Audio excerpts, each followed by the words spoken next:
Всем привет! Сегодня готовим пирожки балеш. Маленькая версия, пирожков будет у нас 12. Эти пирожки готовятся из тонкого теста и очень много вкусной начинки. Для теста нам понадобится 110 грамм сливочного масла или маргарина. Также нужно будет добавить полстакана молока и полстакана горячей воды. Сюда же добавляем пол чайной ложки соли и пол чайной ложки соды. Также нам понадобится мука. Общее количество муки будет примерно 420-450 грамм. Я буду сыпать ее порционно. Для начала всыплю немного и размешаю вилкой. Это тесто я готовлю достаточно часто и уже испробовала разные варианты.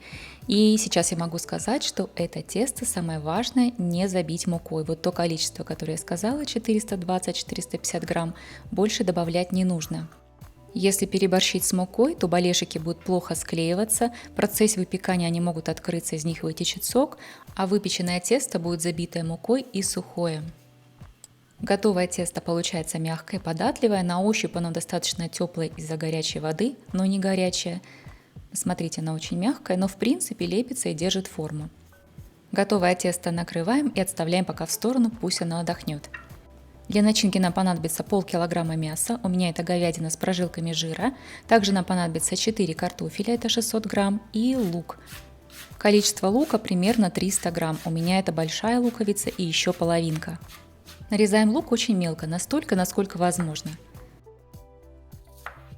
Картофель также нарезаем на небольшие кубики, вот такие. Говядину также нужно будет нарезать на очень небольшие кубики. На мой взгляд, самые вкусные балешки получаются либо из говядины, либо из баранины, там, где есть небольшой жирок, но также их можно приготовить и с темным мясом курицы, и даже с фаршем. Смешиваем все наши порезанные ингредиенты, картофель, лук и мясо в большой чашке. Добавляем черный перец по вкусу и также соль, конечно же, по вкусу.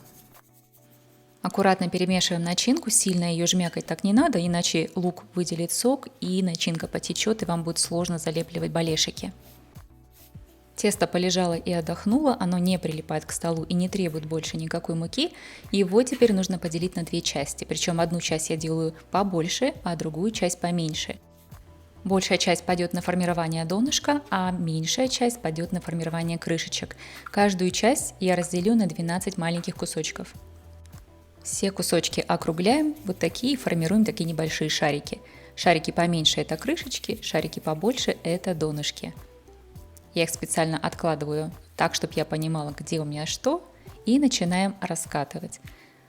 Диаметр кружочка для дна будет примерно 10 сантиметров. Посмотрите, какой толщины он должен быть. Диаметр кружочка для крышечки должен быть поменьше, примерно 9. Выкладываем начинку на кружочек большего диаметра. У меня уходит 2 столовые ложки с хорошей такой горкой, ну или 3 столовые ложки с небольшой горкой. Мы хотим, чтобы балешики были очень плотно набиты начинкой. Так они будут лучше держать форму, ну и вкуснее будет, конечно же, их кушать.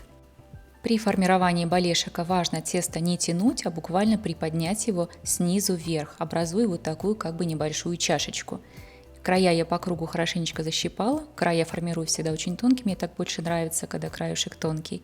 И защипываю таким образом, как я только что показала, и выкладываю на пергамент. Тесто на балешике не поднимается, поэтому лучше всего их выкладывать плотненько друг к другу. Когда они выпекаются в таком виде, плотно друг к другу, они меньше пересыхают.